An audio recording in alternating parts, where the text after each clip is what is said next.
Assalamualaikum WR.WB. Perkenalkan, nama saya NADHIRA dari kelas 1 MA17. Di sini saya akan menjelaskan hasil proyek saya. Pertama, ada void setup yang digunakan untuk sekali eksekusi.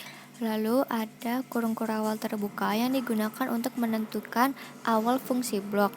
Lalu ada size untuk menentukan ukuran latar yang kita inginkan, ada background untuk memberi warna pada latar, lalu kurung kurawal tertutup untuk menentukan akhir fungsi blok, lalu ada void draw untuk eksekusi yang dilakukan berkali-kali, lalu ada kurung kurawal terbuka yang digunakan untuk menentukan awal fungsi blok, lalu ada int atau integer. Integer adalah tipe angka untuk data numerik yang tidak menggunakan koma.